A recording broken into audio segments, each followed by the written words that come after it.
వరద బాధితులకు ప్రభుత్వం అండగా ఉంటుంది. సహాయక చర్యల్లో 10 హెలికాప్టర్లు అలాగే వందలాది మరబోట్లు కూడా ఏర్పాటు చేసింది.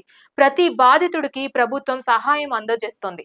కృష్ణలంక ప్రాంతంలో మరబోటులో ప్రయాణించి బాధితులకు ఆహారం అందించిన రాష్ట్ర గృహ నిర్మాణ సమాచార పౌర సంబంధాల శాఖ మంత్రి కొలుసు పార్థసారథి వరద బాధితులకు రాష్ట్ర ప్రభుత్వం అండగా ఉంటుందని, అన్ని విధాలుగా ఆదుకుంటుందని రాష్ట్ర గృహ నిర్మాణం అలాగే సమాచార పౌర సంబంధాల శాఖ మంత్రి కొలుసు పార్థసారథి తెలియజేశారు. మంగళవారం విజయవాడ నగరపాలక సంస్థ పరిధిలోని కృష్ణలంక ప్రాంతంలోని 15, 16 డివిజన్లలోని రామలింగేశ్వర నగర్, గీతానగర్, కట్ట తదితర ప్రాంతాలలో పర్యటించి బాధితులతో మాట్లాడి అందుతున్న సహాయక చర్యల గురించి అడిగి మరీ తెలుసుకున్నారు. చరిత్రలో కని విని ఎరుగని విధంగా వరదలు సంభవించాయని ముఖ్యమంత్రి చంద్రబాబు నాయుడు రాష్ట్ర ప్రభుత్వం ముందు చూపుతో పెద్ద నష్టాన్ని నివారించగలిగామని మంత్రి తెలియజేశారు. నగరంలోని వరద బాధితులను ఆదుకొని అవసరమైన సహాయక చర్యలను చేపట్టడానికి ప్రభుత్వం 10 హెలికాప్టర్లను, వందలాది మరబోట్లను ఉపయోగిస్తుందని మంత్రి పార్థసారథి తెలియజేశారు.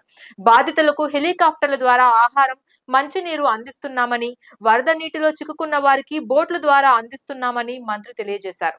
బాధితులను ప్రభుత్వం అన్ని విధాలుగా ఆదుకుంటుందని, వరద తగ్గిన తరువాత నష్టం అంచనా వేసి ప్రభుత్వం పరంగా అందాల్సిన సహాయాన్ని కూడా అందజేస్తామని మంత్రి పేర్కొన్నారు. ప్రతి ఒక్కరికి సహాయం అందజేస్తామని, సహాయ శిబిరాలు సందర్శించి బాధితులకు అండగా ఉండాలని మంత్రులు, శాసనసభ్యులు, అధికార యంత్రాంగాన్ని ముఖ్యమంత్రి ఆదేశించారని మంత్రి తెలియజేశారు.